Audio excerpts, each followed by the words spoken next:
Hi, this is Chase Curtis. I am a graduate Master's in Business Administration at the University of Denver, and I'm here to talk to you today about the South by Southwest session I just went to called Property Markets Live with Scott Galloway and Ed Elson.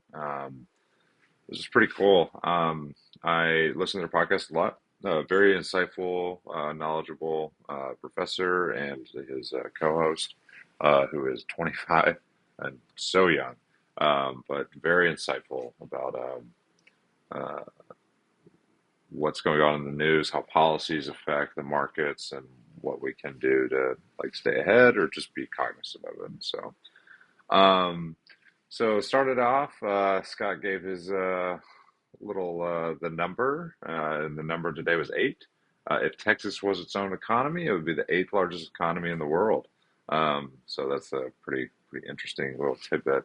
Um, and they went through some headlines. So Apple product delays, AI updates. The Basically, Scott's insight on this was that Apple has the best service or the best kind of business model. They're renting their infrastructure for search and AI, and since they haven't really been developing in these other spaces like AI, or they canceled the car, they're kind of losing out on a lot. And so um, he. Does believe that relative to its growth, if you look at its top line growth, year over year, Apple looks a little overvalued right now.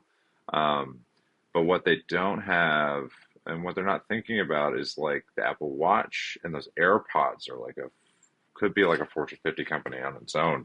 Um, he does think that, and the one assessment that they probably do need to come away from this is Apple does is that they should probably start thinking about investing a little bit more in their R&D at the top line.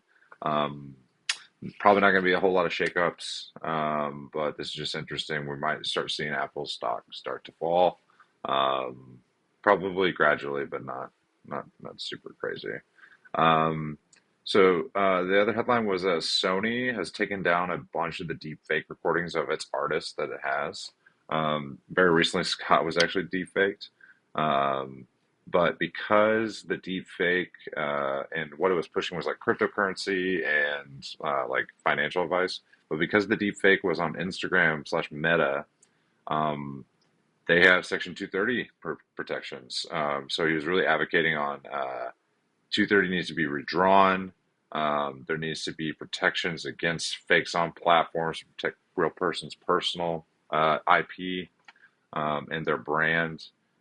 Because once the trust kind of disroads, uh, it's really hard to get back, and so this is going to be incredibly damaging to somebody if this is not regulated in a sense. So just be on the lookout for that. I don't think Section 230 is going to get updated anytime soon. It's too lucrative for platforms for it to not be. Um, and yeah, it was an interesting avocation, but just don't think it's going to happen anytime soon. Um, the U.S. is considering banning DeepSeek due to security concerns. This is absolutely a must, in his opinion, my opinion as well. But like similar to TikTok, like we don't really like the U.S. does not have the credibility to ban these companies. Um, and it just is like, well, on the eve, we'll just kind of blink and then we won't actually follow through with it. Um, but I think if if we are going to do this, we need to do it. And I honestly, it'd just be reciprocal because China has banned OpenAI, ChatGPT in China. So, and then a couple other little tidbits. So there's been a recession forecast by the big banks. Consumer confidence is lowest since COVID. GDP growth is like negative 2.8 right now, or it's being projected to be that. So not quite great news for us. Um, and this went to a diatribe, but essentially the thing that Professor Galloway thinks is going to be um, a like the lynch in the chain where kind of everything kind of goes bad for a while is an economic downturn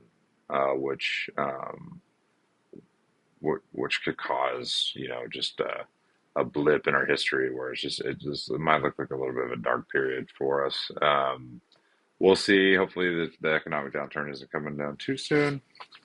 Um, but yeah, and then they kind of reacted to the notion that Trump is kind of owning up to the need to have a economic shock and feel a little pain.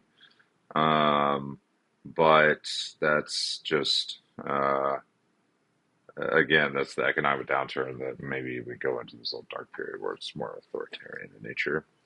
Um, and then they talked about the who are the winners in this kind of volatile market right now, where they don't really know what's going, and it's really the options traders, like the day traders, because they're able to like capitalize on just derivatives, but like essentially this is stimulating this like addiction um economy that we were built on, and it's just pure gambling.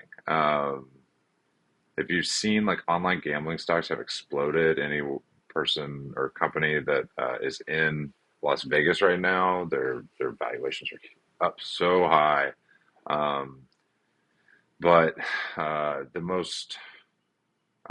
biggest suicide rate uh, for any addiction is gambling, because you can just get way in over your head without even anyone ever knowing it. And so, um, just yeah, it was a little bit of a downer of a talk, but that's okay. It was real.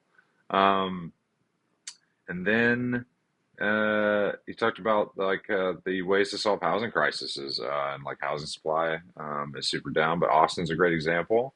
They've increased their housing supply in 14% in the past 2 years, and 22% rent decreases as a result. So more can be better. So um, overall, the observations and the insights were super helpful. I think he really is able to deduce and kind of distill down how policies are shaping markets. Um, and he is just kind of the master of his own brand at this point, and he's very able to like talk through the mediums that he's in. Um, and he's also an example of how you can use your own success to uplift those around you, um, and create kind of that net for stakeholders and your employees and yourself. Truly inspiring and insightful. Thank you for your time.